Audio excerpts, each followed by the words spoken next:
ایسی وزیرت اللہ ہر کسی کو تو دیتا ہی نہیں، ایسی ذہانت، ایسی دور اندیشی، ایسا علاقے کے لوگوں سے پیار. جی کیا کہنے، کمال لوگ ہیں جی آپ، کیا کہنے آپ کے. آپ کا فیصلہ اتنا وزنی ہے، میں مجبور ہو گیا آپ کو دیکھنے کے لیے.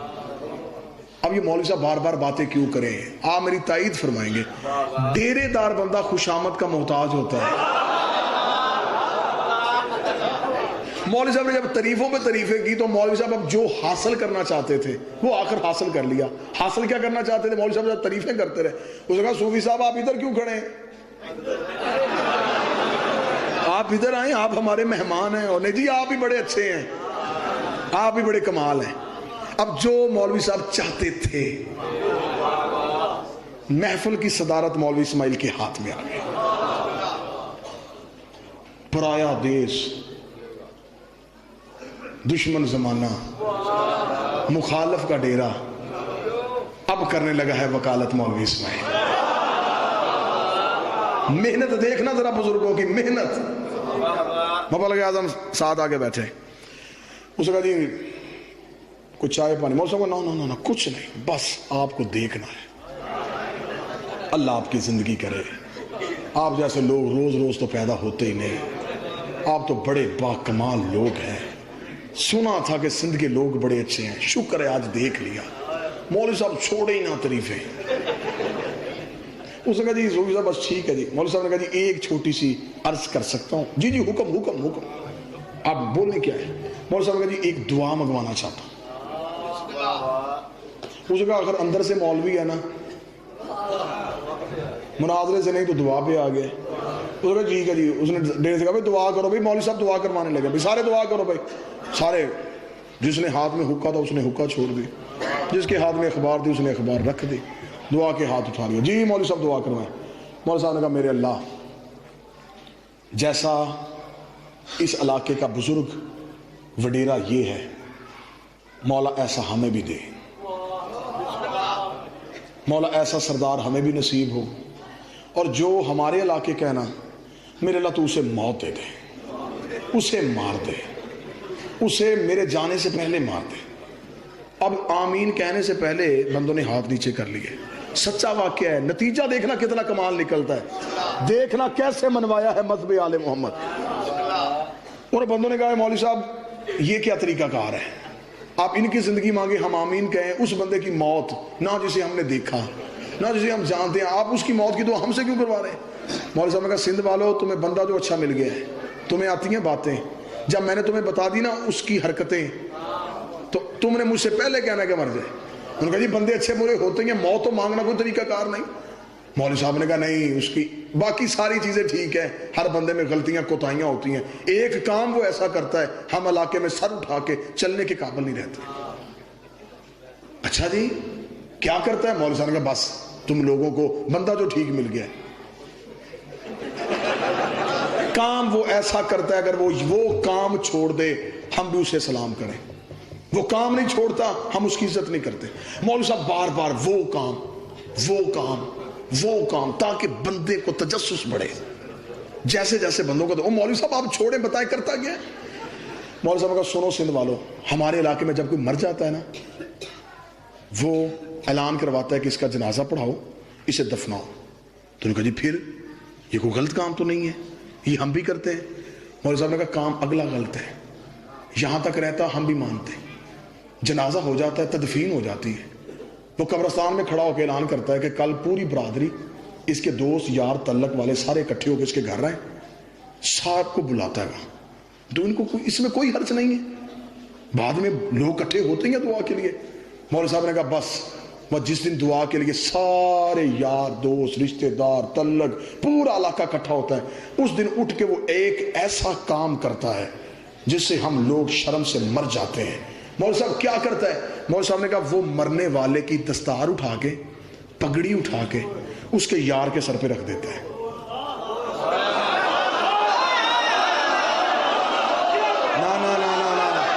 جب مولوی صاحب نے کہا پگڑی اٹھا کے یار کے سر پہ رکھ دیتا ہے، سب سے پہلے وڈیرا بولا اللہ لعنت کرے ایسے بندے. ایسے بندے کو مر ہی جانا چاہیے. مولوی اسماعیل نے کہا تو جو اتنا ذہین شخص ہے تو بتا کیا کرنا چاہیے. اس نے کہا مولوی صاحب یہ کوئی پوچھنے کی بات ہے؟ دستار یا بھائی کی ہوتی ہے یا بیٹے کی ہوتی ہے, یا بھائی کی ہوتی ہے یا بیٹے کی ہوتی ہے. مبلغ اعظم دشمن کے ڈیرے پہ کھڑا ہو گیا, سینے پہ ہاتھ لگا, سونا وڈیرے میں بندے مروانے نہیں آیا تھا, میں قتل کروانے نہیں آیا تھا, میں ابھی اتنا بتانے آیا تھا نبی کی دستار بھائی کی بنتی تھی یار کی نہیں. دستار محمد کا وارث. سارے بولو مل کے بولو حیدری.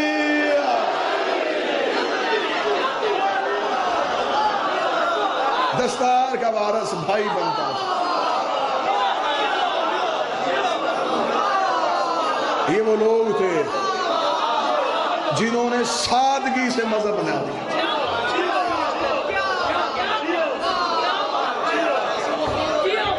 مجھے غریب کی آج بھی رہائش اس جگہ پہ ہے جہاں پر مبلغ اعظم کا دست.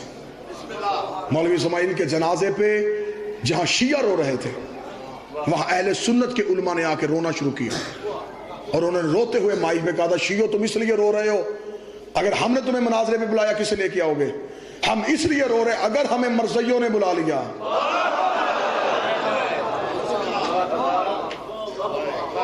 ہم کسے لے کے جائیں گے؟ یہ باتیں اور ریکارڈ ہیں ذوالفقار علی بھٹو کے دور میں, یہ جب اقلیت قرار دیا تھا. یہ تو بعد میں ختم نبوت کے ہیرو بن گئے. ہر بندے نے اٹھ کے کہا جی سیرا میرے سر پہ ہے, جاؤ جا کے ہائی کورٹ سے ریکارڈ لو, نہ ملے میرے پاس موجود ہے. یہ واحد شیعہ مبلغ اعظم مولانا اسماعیل تھا جس نے اکیلے مناظرہ کیا تھا. جب مرزا ناصر اس وقت کی اخبارات میں, میرے پاس وہ اخبارات کے تراشے موجود ہیں, جب مرزا ناصر نے اخباروں میں چیلنج کیا تھا مسلمانوں سے ہمارے بچے نہ مارو, ہمارے گھر نہ جلاؤ, ہمارے ساتھ مناظرہ کرو, ہم تمہیں تمہاری کتابوں سے ثابت کریں گے کہ تمہاری کتابوں میں ہے کہ نبی کے بعد نبی آنے کی گنجائش ہے. کیونکہ مسلمانوں نے کتابوں میں لکھا تھا کہ نبی نے کہا تھا اگر میرے بعد نبی ہوتا. انہوں نے کہا تم بحث کر ہی نہیں سکتے اگر تم نبی کے بعد کسی غیر معصوم کو نبی کا وارث بنا سکتے ہو, تم ہمارے ساتھ بحث ہی نہیں کر سکتے. کھلم کھلا چیلنج مرزا ناصر کر رہا تھا ربے میں بیٹھ کے. تیرے پورے ملک میں ایسے خاموشی تھی جیسے خندق کے میدان میں تھی. اور یہ باتیں اور ریکارڈ میں ویڈیو کیمرے کی موجودگی میں کر رہا ہوں, پوری ذمہ داری کو اور ثبوت کے ساتھ کر رہا ہوں. اس وقت کا اہل سنت کا بہت بڑا نام تھا آغا شورش کاشمیری. انہوں نے لاہور سے سارے مولوی اکٹھے ہو کے لاہور آغا شورش کاشمیری کے پاس گئے. آغا شورش کاشمیری نے درس آل محمد فون کیا, مبلغ اعظم نے فون اٹھایا, اس نے کہا مولوی اسماعیل صاحب یہ سارے مولوی اکٹھے ہو کے میرے پاس آئے ہیں. مولوی صاحب نے کہا کیوں؟ اس وقت شیعہ کافر کا نعرہ بڑے عروج پہ تھا. مولوی صاحب نے کس لیے آئے ہیں؟ اس نے کہا جی وہ اکٹھے ہو کے آئے ہیں, وہ مرزا ناصر کا چیلنج نہیں آپ پڑھ رہے ہیں؟ مولوی صاحب نے کہا پڑھ رہا ہوں, مجھے تو اس نے کیا ہی نہیں, کر تو وہ آپ کو رہا, جس دن مجھے کرے گا میں نے آپ سے پوچھنا ہی نہیں. اس نے کہا نہیں یہ سارے مولوی اکٹھے ہو کے آئے ہیں, وہ کہتے ہیں کہ ہم مفتی ہیں, حافظ ہیں, قاری ہیں, بات ہے مناظرے کی, یہ کام اسماعیل نے کرنا ہے. جب انہوں نے کہا نا یہ کام آغا شورش کاشمیری کا اسماعیل نے کرنا ہے, قبلہ مبلغ اعظم مسکرائے مسکرا کے آغا شورش کاشمیری صاحب بڑے وزادار آدمی ہیں, یہ جو مولوی بیٹھے ہیں پہلے ان سے پوچھ لیں اسلام میں کافر سے مدد مانگنے کی گنجائش ہے؟ اسلام میں کسی کافر سے مدد مانگی جا سکتی؟ فوراً آغا شورش کاشمیری کہا جانے دیں مولوی صاحب یہ ہماری گھر کی باتیں بعد میں کر لیں گے, اس وقت تو رسول کی عزت کا مسئلہ ہے. بتائیں کیا کرنا ہے؟ مولوی صاحب نے کہا کرنا کیا ہے, میں آنے کے لیے تیار ہوں, لیکن میں نے ایسے نہیں آنا. میں ایسے گیا, مجھے پتا ہے آغا شورش کاشمیری صاحب آپ کا حکم ہے میں تمیل کروں گا. یہ مبلغ اعظم کے بالکل یہی جملے تھے, لیکن یہ جو آپ کے پاس بیٹھ کے ہیں آپ انہیں نہیں جانتے, میں ان میں رہ کے آیا ہوں. یہ رات کی تاریکی میں منتیں کرتے ہیں, دن کی روشنی میں مکر جاتے ہیں. اگر میں چل کے گیا تو انہوں نے کہا تھا مولوی اسماعیل خود ہی آیا تھا, ان سب کو لے کے درس آل محمد کے دروازے پہ آ. کم از کم میرے شہر والے دیکھیں وسیلے کے سارے منکر چل کے آئے, سارے اکٹھے ہو کے مولوی مبلغ اعظم کو لینے کے لیے گئے. مبلغ اعظم ساتھ گئے, پارلیمنٹ ہاؤس میں مناظرہ تھا. اس وقت کے ججز, وکلا, دانشور, منسٹر یہ سارے تھے, شائمہ نورانی, مولانا سمیع الحق, یہ سارے بیٹھے ہوئے تھے. جب مرزا ناصر سٹیج پہ براجمان تھا